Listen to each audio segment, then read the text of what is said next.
ጤና ይስጥልን። ከዓለማችን ዕውቅ 6 ሰዎች መካከል ሮናልዶ ህንዳዊ ነው። የህንድ ህዝብ ወደ 1.43 ቢሊዮን ደርሷል። ይህም ከዓለም ህዝብ 18 ከመቶውን ይሸፍናል። ቻይና በህዝብ ቁጥር ዓለምን ስትመራ የነበረች ቢሆንም አሁን ላይ በህዝብ ቁጥር ፖሊሲዋ ምክንያት ወደ 1.41 ቢሊዮን አካባቢ የህዝብ ቁጥሯ ሆኗል። ይህም ህንድን በህዝብ ቁጥር ቀዳሚ ሀገር እንድትሆን አድርጓታል። አጠቃላይ ዓለም ካለው 8 ቢሊዮን ህዝብ መካከል 35 ከመቶ ወይም ከግማሽ ዝቅ ብሎ ያለው የቻይናና የህንድ ህዝብ ነው። ሁለቱም የእስያ ሀገራት የዓለማችን ዘንዶች ናቸው። ሌላውን እንደ እንቁራሪት ልንመለከተው እንችላለን። ቻይናና ህንድ በህዝብ ቁጥር ብቻ ሳይሆን በኢኮኖሚም እየተቀዳደሙ ይገኛሉ። በአሜሪካና በጃፓን ተይዞ የነበረው የዓለም ኢኮኖሚ ጃፓንን በማስወጣት ህንድና ቻይና እየተረከቡትም ይገኛሉ። ህንድ በዓለም ስልጣኔ ውስጥ የራሷ በረከትን የተቸረች ሀገር ናት። በትንሹ እንኳን 0 ቁጥር የተዋወቀው በህንዳውያን ነው። በመድኃኒት ቅመማ ህንድ የዓለማችን መሪ ሀገርም ናት። የፋርማሲ ምልክት የሆነው እባብ በዋንጫ መሰል ነገር ላይ ምልክት የህንዳውያን አስተምሮም ነው። እባብ በህንድ የመድኃኒት ምልክት ስለሆነም የዓለማችን የመድኃኒት ክምችት ሀገር ህንድም ናት። የተማሩ ዜጎቿን ወደ ውጭ በመላክ በዓለም ፖለቲካ ኢኮኖሚ ላይ የበላይነትን ይዛለች። በጃንሆይ ዘመን ኢትዮጵያውያኖች የአሜሪካን ዲቪ ሎተሪ አይጠቀሙም ነበር። እንደውም ለትምህርት ከሄዱበት ሀገር ዲግሪያቸውን ሳይቀበሉ ነበር ወደ ሀገራቸው የሚመለሱት። ለምሳሌ እነ ስብሐት ገብረ እግዚአብሔር ወደ ፈረንሳይ ለትምህርት ተልከው ሀገራችን ናፈቀችን ብለው ተመልሰው መጥተዋል። ህንዶች ይህንን ስለሚያውቁ ወደ ኢትዮጵያ በመምጣት በመምህርነት፣ በሐኪምነት፣ በነጋዴነት አገልግሎት ከሰጡ በኋላ ዜግነት እየተሰጣቸው የዲቪ ሎተሪን እድል ይጠቀሙበትም ነበር። በጃንሆይ ዘመን ህንዶች የኢትዮጵያ ዜጋ ሆነው ዲቪ የሚሞሉት እነሱም ነበሩ። አሁን ህንዶች በአሜሪካ አስተዳደርና ትልልቅ የዲጂታል ቴክኖሎጂ ካምፓኒዎች ውሳኔ ሰጪዎችም ሆነዋል። ሀገራቸውም የመጪው ዓለም ስርዓት ወሳኝ ልዕለ ኃያል ለመሆን በቅታለች። በቅርቡም የኒውዮርክ ከንቲባ ሆኖ የተመረጠው ዞራን ማምዳኒ በሩዋንዳ ቢወለድም ዘሩ ከህንድ የሚመዘዝ ነው። ከዶናልድ ትራምፕ መምጣት በፊት በጆ ባይደን አስተዳደር ጊዜ ምክትል ፕሬዝደንት ሆነው ያገለገሉት ካማላ ሃሪስ የዘር ምንጫቸው ወደ ህንድ ነው። ከስታምር በፊት ከ3 ዓመት በፊት የእንግሊዝ ጠቅላይ ሚኒስትር የነበሩት ሪሲ ሱናክ የዘር ግንዳቸው ከወደ ህንድ ፑንጃብ ግዛት ነው። በማይክሮሶፍት፣ በጉግል፣ በኦፕን ኤአይ ዘርፍም በአሜሪካም ተጽዕኖ ፈጣሪዎች የዘር ግንዳቸው ከወደ ህንድ የሚመዘዙ ናቸው። ህንዶች እንኳንስ በአሜሪካና በአውሮፓ በአፍሪካም ዲያስፖራ ሆነው ከየሀገሩ ሁኔታ ጋር በመላመድ የዓለማችን ቅመም የሆኑ ሰዎች ናቸው። የታዋቂው ደራሲ የኦሮማይ አባት ጋዜጠኛና አሰላሳይ ባሉ ግርማ በአባቱም ህንዳዊ ነው። ባሉ መልኩ እንጂ ልቡ ኢትዮጵያዊ በመሆኑ የሻዕቢያና የደርግን ውጊያ በመተቸት ደርግን 4 ኪሎንም አስመራንም ሊያጣ እንደሚችል በኦሮማይ ድርሰቱ በ1974 መክሮ እንደነበር ይታወሳል። እንደ ባሉ ግርማ ሁሉም የዘር ግንዳቸው ከወደ ህንድ የሆኑ ግለሰቦች በኬንያ፣ በደቡብ አፍሪካ ፖለቲካና ኢኮኖሚ ውስጥ የላቀ ሚናም አላቸው።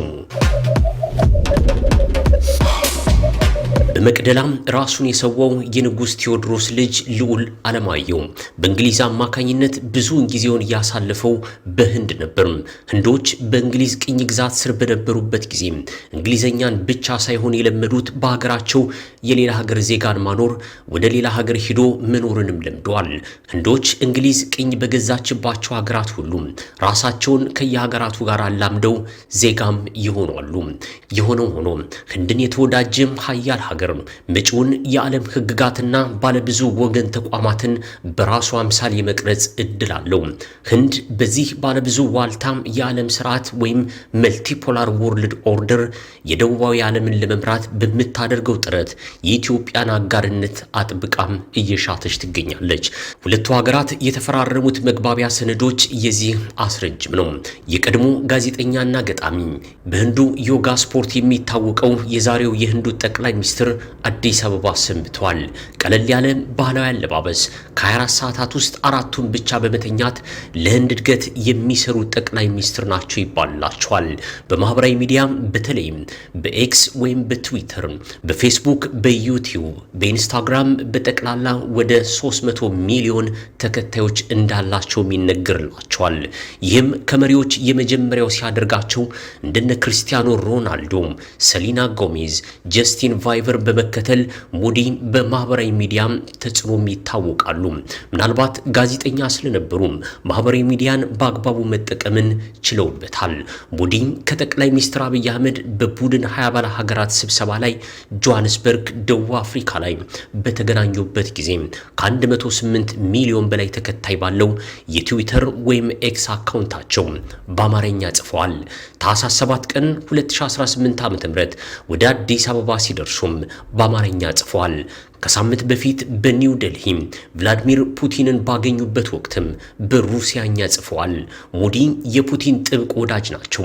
በግዛት ይገባኛል ምክንያት ከቻይና ጋር የጎሪጥ የሚተያዩ ሀገራት ቢሆኑም አሜሪካ ተጨማሪ ታሪፍ በህንድና በቻይና በመጣሏ ምክንያት ህንድና ቻይና በጋራ እየቆሙ ነው። ህንድ ኒውክሌር የታጠቀች ሀገርም ናት። ወደ 1.3 ሚሊዮን ተዋጊ ሰራዊት ያላት ህንድ ከፓኪስታን ጋር ባላንጣም ናት። በዚህ ምክንያት ህንድን ሩሲያ ታስታጥቃለች፣ ፓኪስታንን ደግሞ ቻይና ታስታጥቃለች። በሚገርም ሁኔታ ግን ህንድ በቻይና መሳሪያ በፓኪስታን አማካኝነት ጥቃት እየደረሰባትም ቢሆን ቻይናም በሩሲያ መሳሪያ በህንድ አማካኝነት አልፎ አልፎም እየተታኮሰች ህንድ ቻይናና ሩሲያ የብሪክስ መስራች ሀገራት ናቸው። ደቡባዊ ዓለምን ወይም ከአሜሪካ ምሩ ዓለም በተቃራኒ ያለውን ዓለም ለመምራት ቻይና፣ ህንድ፣ ሩሲያ፣ ብራዚል ዋነኛ ሸሪኮች ሆነዋል።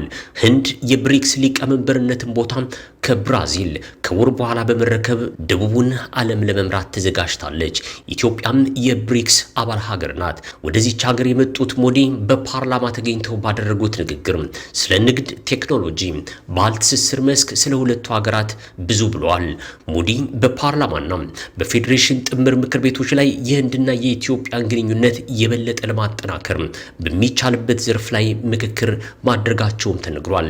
ኢትዮጵያም ከክብሪት እስከ መድኃኒት ከሩዝ እስከ ብረታ ብረት የምታስገባው ከህንድ ነው። ፍራፍሬም፣ ቆዳ፣ ቡና ኢትዮጵያ ወደ ህንድ የምትልካቸው ግብዓቶች ናቸው።